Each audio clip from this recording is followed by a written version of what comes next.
Good evening and welcome back to Prime of Midlife. It is Sunday evening and it has been a quiet afternoon in this house.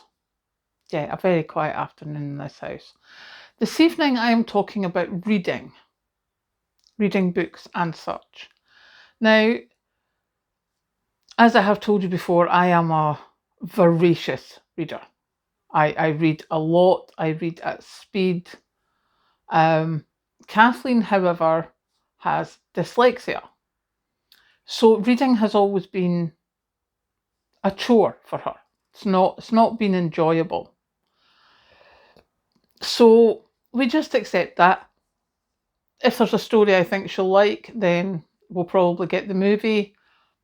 We have done audiobooks, but they weren't really that good. She has a friend, she's got a couple of friends who also read a lot. And one of them has a daughter who's school age. So as you can imagine, obviously Kathleen is 30. Daughter of friend being school age is, I think, 16, just coming up to 16.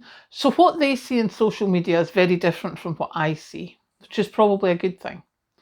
But what they did see in social media was a thing called the dyslexic font, or a font to help dyslexic. I don't honestly know what it's called. That's Kathleen's department. But there is a font specifically designed for dyslexics. And Kathleen was so excited. I mean, genuinely excited. And she came running in to say to me, there's this font thing. I have to get a new Kindle, because she tried it on my Kindle. My Kindle is very old and it's not able to update to this font. Now, looking at the font, I hate it with a vengeance. For me, it breaks up the letters. It's not something I can read normally. For Kathleen, it allows her to read normally. She's already finished her first full grown-up book. It took her less than a week. She's now halfway through the second. She is finding the joy that I find in reading.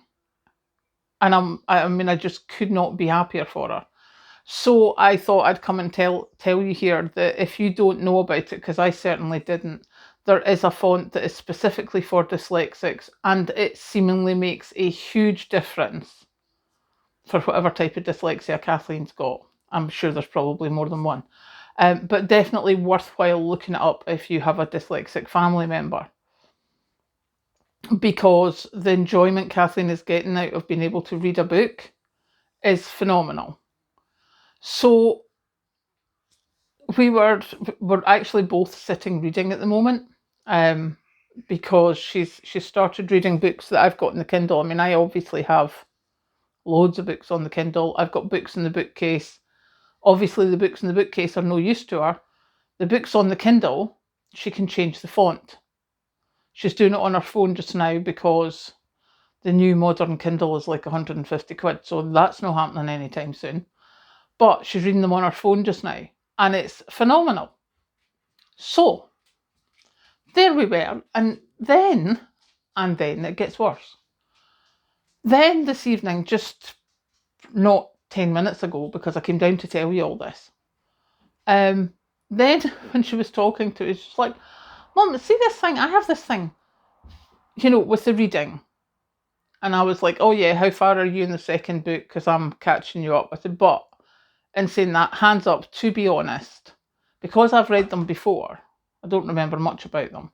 But what I find is I skip a lot of the descriptive stuff. I just want to know the story. So when someone was going to someone's house and it's like they pulled up in the drive, they got out, it was an old-fashioned house, got in the front door, and that's me, I'm done. I don't particularly, I skim the rest until, and then they went and phoned so-and-so type of thing. I want to know the story rather than description. Kathleen likes the descriptions. And I was like, okay. And then she asked me a silly question. She says, but what do you see in your mind's eye? I thought, what? She said, well, if you're reading something, what do you see? And I was like, I see what they're talking about. And she's right, I've got black. It's like, I'm sorry, what? And it's like, I'm not getting it. She's right. So if I say to you apple, what do you get? Now, for me, if she said apple, I had a picture of a green apple sitting with a white background. And it was only when she said to me, she said, so what do you see? What colour background do you have? Is it on a tree? And I was like, no, it's a green apple sitting on a white background because you said apple. You didn't say apple on a tree or growing apple. And she's like, right. She said, I don't see anything. I'm sorry, what? Seemingly, Kathleen doesn't see things in her mind's eye. I did not know this was a thing. I did not know that I do see things in my mind's eye. It's just the way my brain works. So then we were talking about it and I was like, I don't. And she says, well, flag, what have you got? And I was like, well, white background, flagpole, and it sort of flittered between Scotland, Union Jack, and United States, because that's where the book I'm reading just now is based. I said, so it sort of fluttered between those. She says, yeah. She says, so you're seeing a standard picture of a flag? She says, I don't. So I have a description in my head. So I mean, I'm absolutely shocked and shooketh. So who knew? I did not. Although according to Kathleen, there's plenty about this sort of thing on the internet, but I never had that question asked before. So yeah, that's what we've been doing today. We have been reading, obviously with me with pictures and Kathleen with words. But I thought I would come down and tell you that, we see things differently, it seems. But also, if you have anyone dyslexic, go and look for the dyslexic font because it makes a huge difference to someone where it makes a difference. So, yeah, I'm going to go and finish my book now. Catch you later.